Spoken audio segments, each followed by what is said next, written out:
Hello and welcome to another edition of Weapons in Warfare. For Straight Arrow News, I'm your host, Ryan Robertson. On tap this week, some major developments in Ukraine's war against Russia's illegal invasion. A little less than a year after President Biden gave the green light to allied nations to provide Ukraine with a fleet of used F-16s, that offer is now a reality. Just ahead, hear from a Ukrainian pilot about what this means for his country. And we take a look at the Hawkeye howitzer. Mounted to a Humvee, it makes for a very powerful shoot-and-scoot weapon of the week. But first, here are some headlines you may have missed. More American defensive capabilities are headed to the Middle East to bolster force protection for U.S. troops in the region and to defend Israel.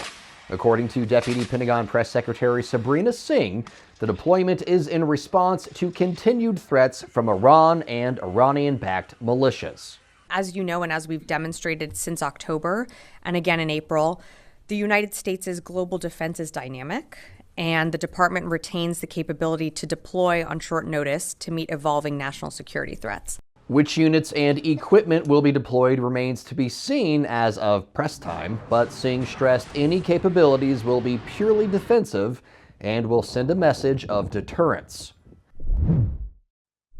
The U.S. handed over its last military base in Niger to local authorities. The outpost was one of two crucial hubs for American counterterrorism operations in the country.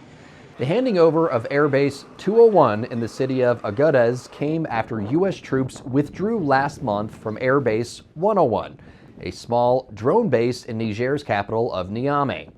Over the past decade, U.S. troops have trained Niger's forces and supported partner-led counterterrorism missions against Islamic State and Al-Qaeda in the region. In recent months, Niger pulled away from its Western partners, turning instead to Russia for security. In April, Russian military trainers arrived in Niger to reinforce the country's air defenses. And the U.S. Army signed off on the Milestone B decision for the Future Long-Range Assault Aircraft, or, if you like acronyms, the FLRAA. The decision comes after a successful preliminary design review and a meeting of the Army Systems Acquisition Review Council.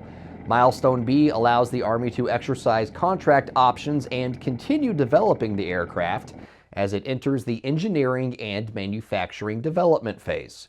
Built by Bell Textron, the V-280 Valor is a tilt-rotor aircraft designed to have a crew of 4 and the capability to transport up to 14 troops. The Army is planning for the first FLRAA flight in 2026, with low-rate initial production scheduled to begin in 2028 and initial fielding activity in 2030. In May 2023, President Joe Biden announced his decision to greenlight a plan to have America's allies train Ukrainian pilots, as well as provide the country's military with surplus F-16s from the Netherlands, Denmark, Belgium, and Norway. That sparked a concerted effort to not only train pilots, but also ground crews, maintainers, and munitions troops, among others. No small task, given the pressing nature of the country's war against Russia. But a little less than a year later, those plans became a reality.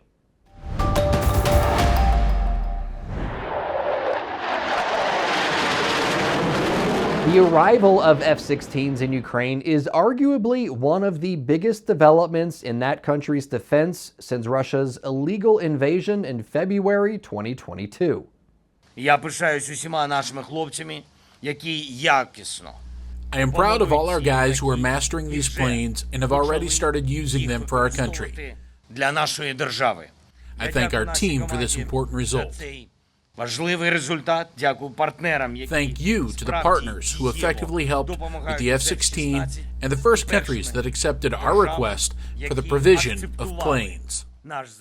But it was never a sure thing. Only after receiving assurances from Ukrainian President Volodymyr Zelensky that Ukraine would not use the fourth-generation fighter in Russian territory did President Biden agree to join the coalition of allies in providing the training and hardware. To strengthen Ukraine's Air Force as part of a long-term commitment to Ukraine's ability to defend itself. We provided to last year all that they needed to deal with what they were dealing with at the moment. And now we're moving in the direction of putting them in a position to be able to defend themselves in ways beyond what they've had to deal with so far. That decision put into motion a full-court press to get Ukrainian airmen trained in all things F-16, essentially an intense boot camp for language skills, maintenance, and the machine at the heart of it all. We study a lot, we fly a lot, we prep for the missions, and so on. Royal Danish Air Force has taken a huge responsibility on their shoulders for carrying out this mission. And I can only imagine how hard it is for them to train us for day-to-day operation, but they are being nothing but supportive. That support comes in a multinational effort. While the U.S. contributed significantly, the Dutch, Belgians, Norwegians, and Danish are doing the lion's share of hands-on work with not only the Ukrainians, but the early model F-16s destined for the skies over the war-torn country. Major General Jan Dam, chief of the Royal Danish Air Force, says the Ukrainians are getting good equipment. It has been updated several times, and actually, as it is right here, it's a very modern aircraft. It's competitive with the best Western fighters, and so you will. And I'm sure that the Ukrainian Air Force will benefit from that. We have a lot of sympathy with the Ukrainian people, and we want to do whatever we can to help. While it's too soon to know what role the F-16s will ultimately play in Ukraine's efforts to expel Russia from its borders, intelligence experts like Jonathan Molick say don't expect them to make an immediate impact in the outcome of the war. They have a few hurdles to overcome. They don't have as many pilots as they would need. They have some issues with maintenance and parts and other things, but ultimately any help in any way to Ukraine is a positive thing. And on the battle space, I would say that, again, as you had said, this is not a game changer per se. This isn't going to switch the FLOT or the forward line of troops in any significant way. However, it will give Ukraine the ability to hit what we call high-value targets. Interestingly, that's a thought shared, at least in part, by those trusted to speak on behalf of Russian President Vladimir Putin. Kremlin spokesman Dmitry Peskov told the Associated Press the delivery of F-16s to Ukraine, quote, won't have any significant impact on the battlefield. There is no magic pill, no panacea for the armed forces of the Kyiv regime, he said in a conference call with reporters. After the emergence of those planes, their numbers will drop. They will be shot down and destroyed. Unsurprisingly, that is not a view shared by the airmen training to get in the cockpit and help determine the fate of their country. It is really a super fun jet to fly. I'm not saying that MiG that I flew before is super boring, but the F-16 is definitely more agile. It easily moves. The moment you think of something, it turns. I felt proud, not only for myself, but only for the rest of the guys, and that we are doing it now. I know how much work has been done to have this opportunity. While we don't know how many jets were provided in the first tranche, the ones that were on display appear to be from the Danish Air Force, equipped with AIM-120 missiles, as well as an electronic warfare system, radar jammer, missile warning system, and an array of countermeasures. In his official release on the jet's arrival, President Zelensky stressed a shortage of trained pilots and the limited number of F-16s will constrain their immediate battlefield impact. Still, the arrival of the first F-16s represents a significant step in Ukraine's effort to expel Russia from its borders, and it offers a full-circle moment after nearly 2 years of work to acquire the American-made fighters. Serving you clarity through context, our mission at SAN is to deliver the news straight down the middle. We're different from mainstream media because we spotlight distorted headlines and show you how to do it too. Discover stories that right and left-leaning outlets are choosing not to cover by using our Media Mist tool. Download the SAN app and turn on notifications to have straight facts delivered right to your phone or tablet, and get straight facts anytime at san.com. According to my producer, who loves obscure, centuries-old quotes that he assures me are real, Prussian general and military theorist Karl von Clausewitz once wrote, "The backbone of surprise is fusing speed with secrecy." Old von Clausewitz, yes, that's his real name, was right, and his statement is as true today as it was when he wrote it 200 years ago, and it perfectly describes the capabilities of our weapon of the week. Meet the Hawkeye Mobile Howitzer System, or the MHS. Made by AM General, the same people who gave the world the Humvee, this shoot-and-scoot solution eliminates the need to tow a howitzer by building it right into the vehicle and giving operators the ability to deploy and redeploy with, you guessed it, speed and secrecy. So it's one single unit. You don't have to displace the howitzer or unhook the howitzer from the vehicle in order to fire the howitzer. So it's a little bit of a time saver. It's an option that's been tested by the U.S. Army for several years, and while they haven't bought off on it just yet, that could change depending on recent events.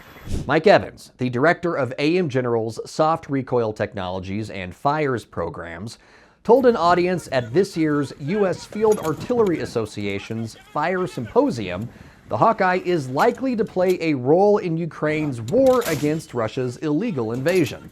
We recently put a 105 system into Ukraine. We shipped it on the 26th of April. It was received in Ukraine on the 2nd of April. We trained it for 2 weeks. They immediately went into testing, and that system's destined to be one of the first soft recoil systems in combat. So it's moving very quickly. While not naming the Hawkeye directly, AM General has just one commercially available 105mm howitzer available. Equipped with a soft recoil system, the Hawkeye is rated to fire 3 rounds per minute, but can safely fire up to 8 rounds per minute for 3 minutes. In a May 2019 interview, Captain James Brock of the Illinois Army National Guard said that kind of performance is one artillery troops can definitely get behind. Yeah, the soldiers were obviously excited. I mean, anytime you get an opportunity to work on any other howitzer system, whether it's a test system or just going from a 119er to a Paladin, right? If it's different, but it still goes boom and it's loud, they're always excited to try out a new weapon system. As for the range of fire, if the 105 round is equipped with the extended range rocket-assisted M913, it can hit targets up to 12 miles away. Coming out of this year's Sea Airspace Symposium held by the U.S. Navy League, one of the big topics of discussion was the state of shipbuilding in the United States. Since we first reported on the topic in May, there were some interesting developments. Recently, 2 South Korean shipbuilders signed Master Ship Repair Agreements, or MSRAs, with the United States Navy. The respective agreements will provide a big boost in clearing a decades-long backlog of maintenance and repair needed for America's naval fleet. To break it all down, I caught up with the host of the popular YouTube channel, What is Going On with Shipping, for this week's Comms Check. All right, Sal Mercogliano, friend of the show, thanks for joining us once again. I want to talk to you a little bit today about South Korea kind of entering the U.S. shipbuilding space. We have HD Hyundai Heavy Industries and Hanwha Ocean both signing those MSRAs in July. What were your initial takeaways when that news kind of came across your feeds? Well, thanks for having me, Ryan. I think it's not unexpected. There had been a big push by Secretary Del Toro, Navy Secretary, in part of his maritime statecraft to really expand the shipbuilding base. And one of his efforts has been to kind of bring the allies into the fold in both shipbuilding and ship repair.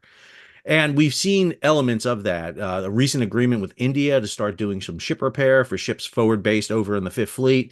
And I think Korea is really the next one. Korea is the second largest shipbuilder in the world behind China. So a natural agreement. We're seeing a Korean firm buying into Philly Shipyard right now. So I think that for the United States, an alignment with Korea in terms of shipbuilding and ship repair is a natural progression. The MSRA allows these two Korean companies to bid on repair, maintenance, and operations contracts. That's not shipbuilding yet, right? That's just like this boat needs, the hull got damaged, so we need to fix the hull. It's not necessarily building anything at this point, right? Right. And what we're looking at is that repair. So, remember the 7th Fleet has a huge element that's forward deployed out in the area. We have ships permanently stationed out in Japan, and then we're rotating ships from Pearl Harbor and San Diego out to that region.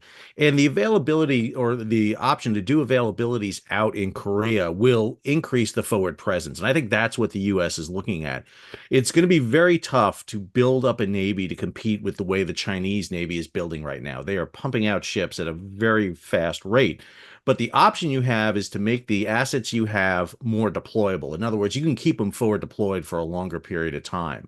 And that's what this agreement does. It allows you to take a ship, instead of having it come back to maybe Pearl Harbor Navy base or a shipyard on the west or east coast, you can stay forward deployed, get maintenance in, and that means that a destroyer or any other type of warship may be on station for a longer period of time.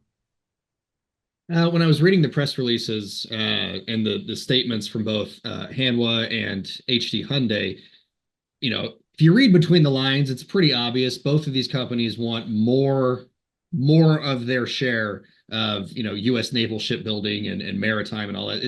Do you see this as just kind of the first step for more integration? 20 years down the road, maybe we have all of our ships being built in Korea.